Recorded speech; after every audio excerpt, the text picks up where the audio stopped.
Séculos antes do nascimento do poderoso Hércules, existia um rei chamado Acrísio que sempre desejou tornar-se pai de um menino, mas acabou tornando-se pai de uma menina que foi chamada de Danae. Após passarem uma noite juntos, Zeus engravidou Danae, que tornou-se mãe de Perseu. Perseu e sua mãe foram encontrados por um homem chamado Díctes, que ofereceu apoio, abrigo e comida. Foram dias, semanas e meses de viagem, mas quando encontrou a caverna, Perseu ficou espantado com um monstro gigante que tinha uma cabeça infestada de serpentes venenosas. Poucos sabem, mas Hércules, por parte materna, é bisneto do grande herói Perseu.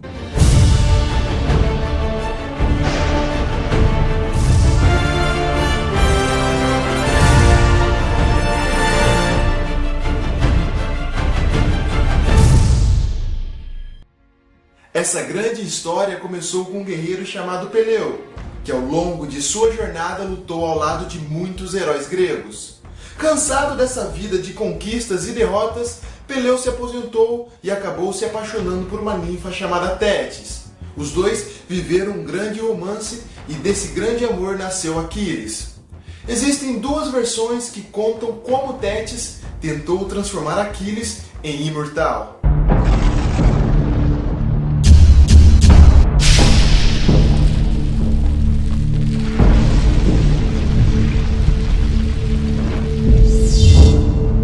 Uma coisa era certa, Tétis não aceitava o fato de ter um filho mortal.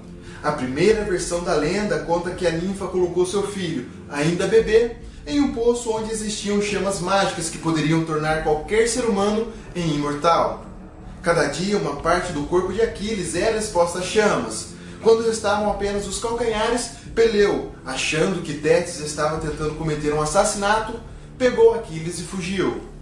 A segunda versão, não muito diferente da primeira, conta que Tétis banhava Aquiles nas águas sagradas do rio Estige, segurando-o apenas pelos calcanhares. Então, surgiu Peleu que pegou Aquiles e fugiu para bem longe. Essas duas versões da lenda têm mais uma coisa em comum.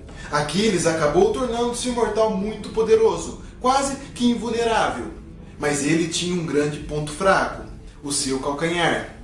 Quando jovem, o herói grego perdeu seu pai e foi levado pela sua mãe até as Ilhas Misteriosas, onde vivia o centauro Quiron, que mais tarde tornou-se grande amigo de Aquiles. Quiron era um grande centauro diferenciado e, ao contrário de seus irmãos, que eram indisciplinados, ele era muito inteligente, civilizado e bondoso. Ele foi encontrado por Apolo, que ensinou tudo sobre arte, música, poesia e ciência. Quiron é reverenciado como professor e mestre. Entre seus aprendizes estavam grandes heróis como Hércules, Aristeu, Ajax e Teseu. Dessa vez, a história colocou Aquiles em seu caminho.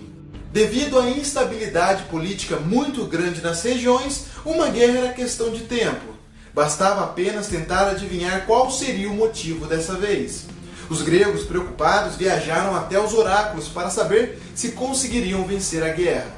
Os oráculos afirmaram que só conseguiriam vencer se um grande guerreiro, filho de uma ninfa, lutasse por eles.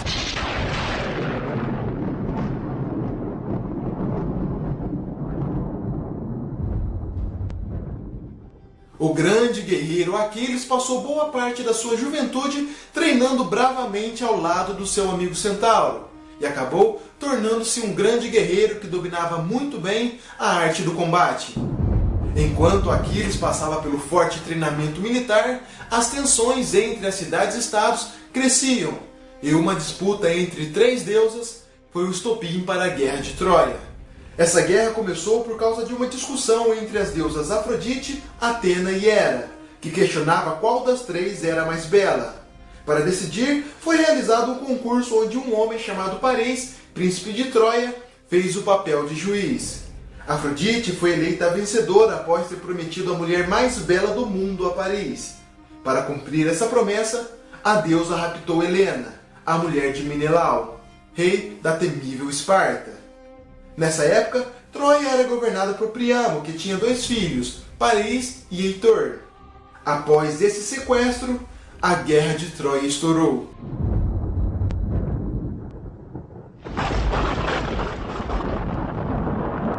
Quando Tétis ficou sabendo sobre a guerra, viajou até as Ilhas Misteriosas, pegou Aquiles e o levou para a cidade de Círios. Muito apavorado e com medo que o seu filho fosse levado pelos gregos, Tétis disfarçou Aquiles de mulher para que ele pudesse viver em segurança entre as filhas do rei Licomedes. O problema era que os gregos tinham conseguido localizar o paradeiro do jovem guerreiro, mas ao chegarem ao palácio não acharam nada.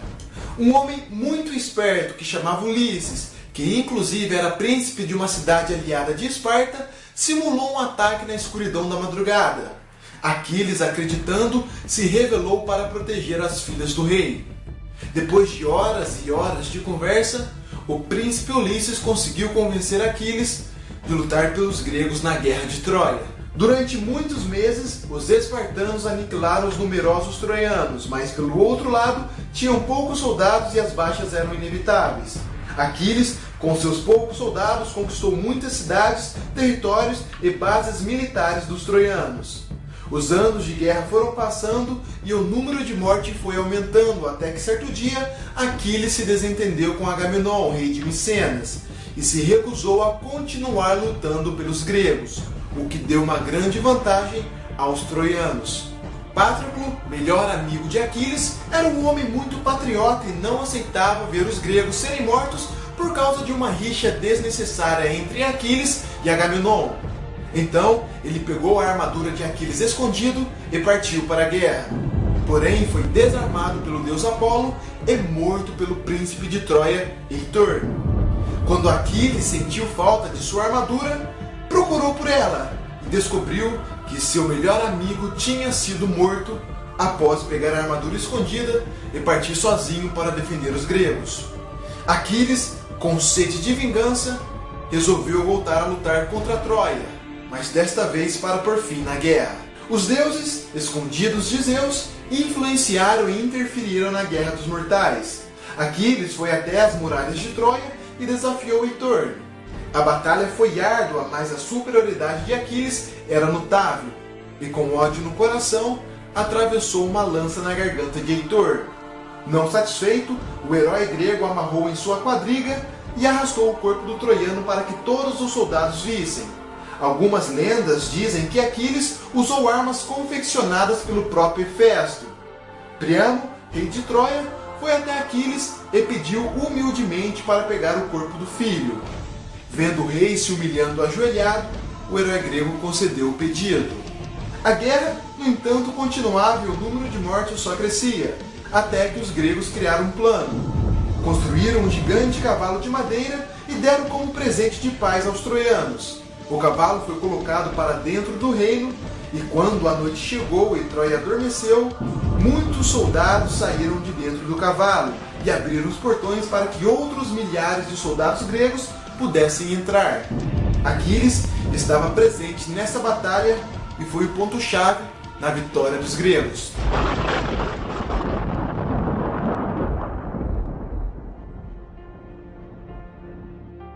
O gigante reino de Troia estava em chamas, e a vitória dos gregos era questão de tempo. Nos últimos minutos do conflito, Paris, guiado pelo deus Apolo, atingiu uma flecha envenenada em um dos calcanhares de Aquiles. O jovem guerreiro morreu lentamente, mas os gregos conseguiram vencer a guerra. Diz a lenda que certa vez Tétis perguntou a Aquiles se ele queria ter uma vida longa e sem glória ou uma vida curta e gloriosa. Bem, vocês sabem o que ele escolheu.